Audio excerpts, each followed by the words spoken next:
রজব মাসের দোয়া কিংবা কোনো আমল আছে কিনা? যে মাসটাতে আমরা এখন আছি, এই মাসটার নাম কি মাস ভাই? রজব মাস। এই মাসটা হলো রমজানের আগের মাস। রজবের পরের মাসটা কি মাস? শাবান মাস। শাবানের পরের মাসটা রমজান মাস। এই রজব মাসে একটা দোয়ার কথা আমরা জানি, আল্লাহুম্মা বারিক লানা ফি রজব ওয়া শাবান ওয়া বাল্লিগনা রমাদান। যার অর্থ হলো, হে আল্লাহ, রজব আর শাবান মাসে আপনি আমাদেরকে বরকত দান করেন আর রমজান পর্যন্ত আমাদের হায়াত বাড়ায় দিয়েন। এই দোয়াটা বিশুদ্ধ হাদিস দ্বারা বর্ণিত হয়েছে কিনা? মুহাদ্দিসদের অনেকেই আপত্তি তুলেছেন যে এই দোয়া যেই সূত্রের মাধ্যমে বর্ণিত হয়েছে সে চেইন সূত্র বা সনদ এটা বিশুদ্ধ নয়, দুর্বল। কিন্তু এই ব্যাপারে কোনো সন্দেহ নাই যে ইমানদার রমজানের অনেক আগে থেকে, শুধু রজব না, অনেক আগে থেকেই রমজান পাওয়ার জন্য আল্লাহর কাছে মনে মনে আকুল আবেদন করবে।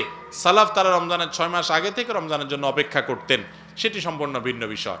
এছাড়া রজব মাসে পাঠের জন্য বিশুদ্ধভাবে কোনো হাদিসে কোনো দোয়া বর্ণিত হয়েছে এরকম কথা জানা নাই।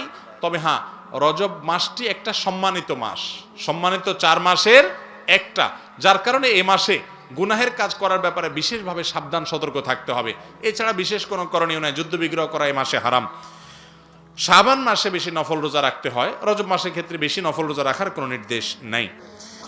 শবে মেরাজের কোনো আমল আছে কিনা? আমাদের সমাজে প্রচলিত কিছু আমল আছে, সেগুলো করা যাবে কিনা?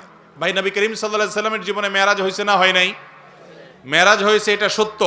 কিন্তু মেরাজের রাতকে কেন্দ্র করে কোনো আমল, কোনো দোয়া, কোনো নামাজ, রাতভর মসজিদে মিলাদ, রাতভর মসজিদে জিকির, দোয়া বা এটার জন্য একত্রিত হওয়া, এরকম কোন নির্দেশ কোরআন বা হাদিসের কোথাও পাওয়া যায় না।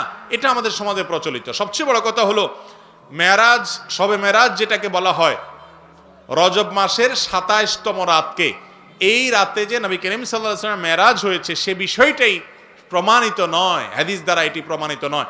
অতএব মেরাজ কেন্দ্রিক যে আমলের কথা আমরা শুনে থাকি সেগুলো কোনো বিশুদ্ধ হাদিস দ্বারা প্রমাণিত নয়। শবে মেরাজের সবচেয়ে বড় শিক্ষা হলো নামাজ, যেটা নবী করিম সাল্লাল্লাহু আলাইহি ওয়াসাল্লাম এনেছেন আমাদের জন্য। সে নামাজটা আমাদেরকে পড়তে হবে। আল্লাহ তাআলা আমাদেরকে আমলের তৌফিক দান করুন।